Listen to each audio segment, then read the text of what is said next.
Welcome to another little episode of our exploration. This is our new Facebook group, and I'm doing this with Jessica Sanders and Lisa Hetrick, and our group is growing, so come on over, join us over there. We do a color challenge every month, and for the month of August, our color is going to be lime green or peridot. So for this Facebook group, it's completely free. You can come over and join our challenge every month. But if you want to try some online classes, you can help support me and my channel here by going to www.kellychasseffineart.com and trying a class. So in our Facebook Live the other day, we talked about doing the color peridot or lime green for this month. And I'm going to choose just show you how to do a little dewdrop using watercolor. So I've got my iPad here, just brought up a picture, and I just wanted to show you the image that we're going to look at doing is a dewdrop on a leaf. And if you take a look at that, you can see it's got that real dark ridge around the outer edge. It's light green in the middle, and you do have that little highlight. So that's what we're going to go for here. It's not going to be that real deep color that's in the picture, but we're going to use, because we want to do more of a peridot lime green today. So I'm going to use my 3/4 inch oval wash brush, and we're just going to dip this in some clean water, and I'm going to mix up a little bit. I've got some color already in here, some blues and greens. We're just going to go with that. But I'm going to use mostly the sap green, and then we're going to add a little bit of the lemon yellow to that because I want that more of a peridot color, that lime green shade. Now, because I have a little bit of blue in there, it turned out to be a little darker than what I would normally like. Normally I would go with yellow, so we're going to show you a couple other little things here with some watercolor pencils next, and we'll do a little bit more yellow in that one. I hate to waste my paint, so I'm just adding water to that, and I'll use what's already in my tray instead of wiping it out. So we're going to start off with the clean water. I'm just going to make a circular motion. You can see how much water I have here. It's got a little bit of a sheen. It's not real runny, so it's staying right there on the paper. And this is 140-pound Arches watercolor paper that I'm using today, more of the high-grade watercolor paper. And I'm just going to fill that in with that nice shade of green that we've created. In that circle, it's not a perfect circle. When you look at dewdrops, they're not always perfectly shaped round. And then I have my little tissue, and I'm going to lift some of that out to bring back the white of that paper. And that's going to be where our highlight is. And again, that shape doesn't have to be perfect. It doesn't have to be perfectly round. If you looked at the picture that we showed at the beginning, it was not a full circle, and there was lots of dewdrops on there. So I have that lifted out, and I'm going to let that dry a little bit. We're going to go on to using the colored pencil. Now, these are my Derwent pencils. These are an Inktense pencil, so when this dries, it dries permanent, unlike watercolor, so I can't reactivate it afterward. It's going to be permanent on my page. And I'm going to start out with the color apple green. This is number 1400. It's on the pencil. We'll also use a little bit of sherbet lemon, which is 1011, which is what this one is. And then for the final dark values, we're going to use some iron green, which is 1310. So I've got that outer edge a little bit darker with the apple green, and I'm going to fill in the center with the sherbet lemon. And I'm leaving my white space in the middle. I'm going to go around this. So I drew myself a little area that I want to leave white, and that's going to be my highlight. I did want to mention with the highlight with the watercolor, you want to make sure that that's still wet when you use that tissue, and you do want to give it a little bit of a push and lift so that you keep that area white, because the more pressure you put on it, the more it's going to lift that paint. And if you allow your paint to dry, you're going to have a hard time getting that back to the white of the paper. So now I'm just adding some water to this, and I'm going to blend in those two colors together. I've reactivated both of those colors by using the water. And again, just kind of scrubbing that a little bit to get that to blend a little bit more around those edges. Now you can see once I added that water to the sherbet lemon, it's really vibrant, really, really bright, a little bit more brighter than I thought it was going to be. So I'm going to add a little bit more of the green to that once I get this outer edge blended a little bit more.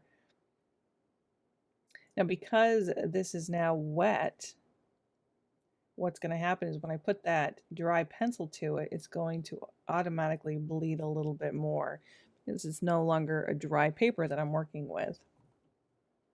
So you can see I've got the edges here just softening a little bit, so I'm picking up a little bit more of that green and bringing it in.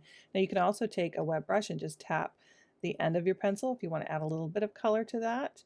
Gives you a little bit more control, so if you don't want it to be too dark, so you can see what a really pretty lime green this is making now, adding those two together.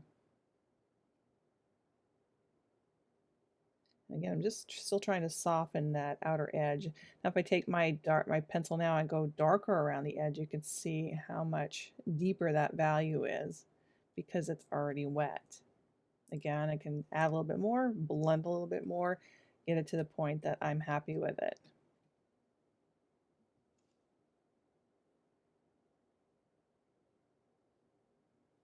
So again, adding a little bit more of that apple green. Now, isn't that a pretty color? It's so much more vibrant. Look at this one compared to the one on the left, where we've got more of those blues and those deeper shades. It looks a lot different. You can see this other one really pops off the page with these colors. It's very bright. Now, if I'd added more yellow to that first one with the watercolor, I'm probably going to get a closer color to this Inktense pencil. So while this is wet, let's go ahead and grab that iron green, which is the darkest color, the darker value, and we're going to go around the edge of this.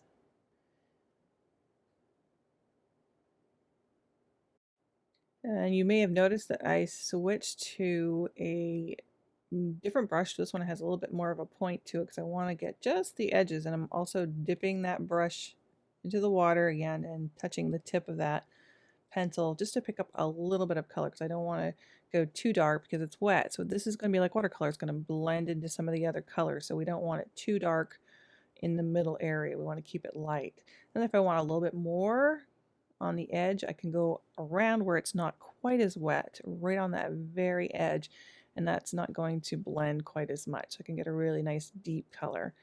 Great way to add, the sharper that your pencil is, if you want a really fine line, if you're having a hard time with some of your brushes, the really fine ones, it's a great way to add some color to your watercolors. Now you can see how much more darker this is.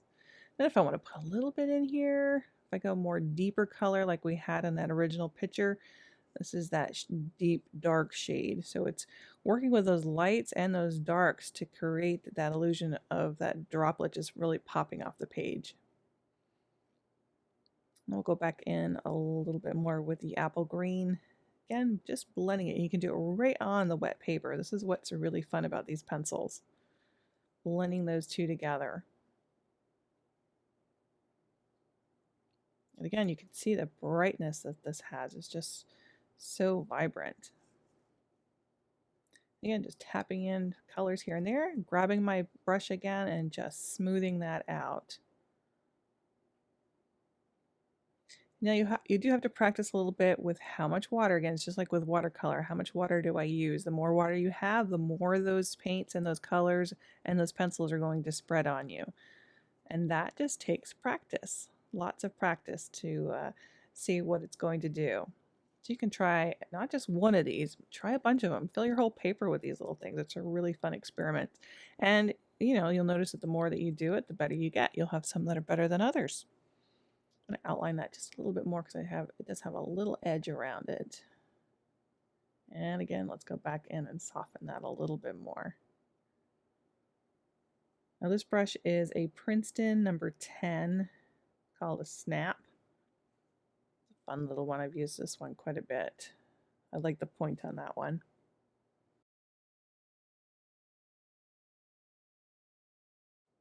So I think I'm happy with that. And then I want to add a little bit of a shadow on the underneath because it just looks like a round ball just sitting here at this point. You're not really sure what it is. Now, normally I would paint the full leaf on the bottom and then paint the dewdrop on the top of that color. So whatever color is underneath. So even if you're using this for flowers and things like that, you can use this same technique. You'd start with the color that's on the underneath.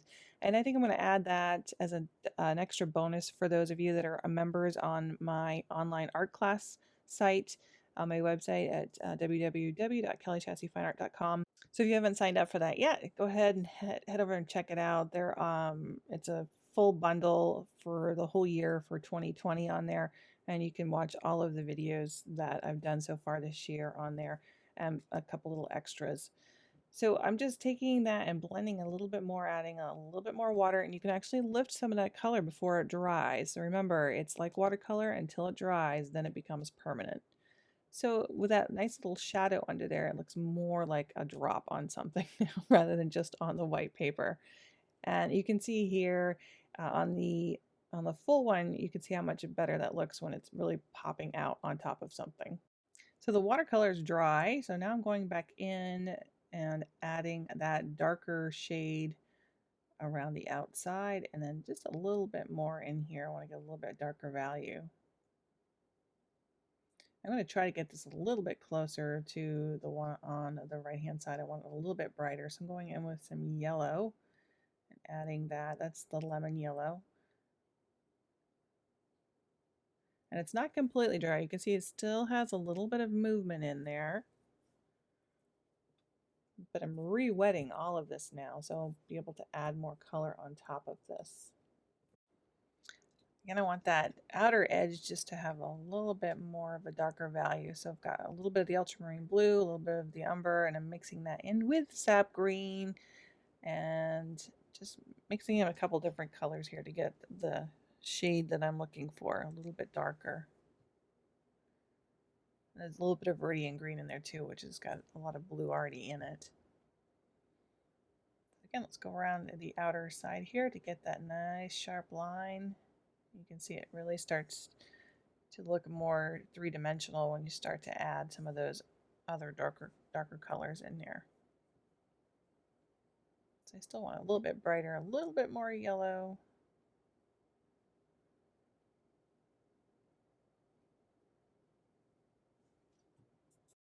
And I still feel it's just not quite dark enough, so I'm going to add a little bit more depth in here.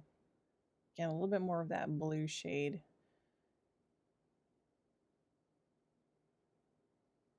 Let's see if we can spread that in there a little bit more. Now, as you see, because it's wet, that's just blooming into other areas. You got to be really careful and do a very light touch with that while it's still wet. And I'm going to deepen just around the edge here a little bit more. A little goes a long way. Now you can see I've got a little bit of bleeding going on. I'll let that sit for a second here. Maybe lift a little bit of it out. You can take that with a clean brush and you can see how I just clean water, lifting that up, and then I'm wiping that excess off and just blending that in a little bit more. We can take this off too. Again, just nice, a little bit of water, a little bit of blending. And I can get rid of those little spots that I don't care for. And again, adding clean water and just going around that edge a little bit. And I can give that a nice little shadow. Again, because that's still wet, you can see that that wants to just spread wherever there's water. That watercolor wants to follow, and it's harder to control once you do that. But I like to use that in this way so that I can actually get that bleeding or that blending to create my shadow without having to really work too hard at it. And I can just kind of soften that up. Once this dries, I can always go back in and make it more crisp by adding a little bit darker value to that. So I've waited for that to dry. As it's completely dry again, I'm going back in now and creating that darker shade just to sharpen that line out a little bit. Underneath you can see where it just bled into that other area a little bit too much, and it almost made it blurry looking. That's the best way to describe it. So we just want to give that a nice defined sharp edge to that. And there we have it. So there you guys go. There's my art exploration for this week. I hope you enjoyed it, and remember, explore, see what your materials are going to do for you. I'd love to hear your results if you try things. And I know all three of us can't wait to see your projects, so please go ahead and post them in our Facebook group. And don't forget to check out Lisa and Jessica's art exploration this week. And if you are a member on my website, make sure to check out the extra little freebies I have on here. I'm going to be showing you how to do this alcohol ink one, and we'll do a little finished piece with a smaller water drop on there. All right, guys, that's it. Click that like button if you enjoyed it, and we'll see you guys next time. Bye-bye.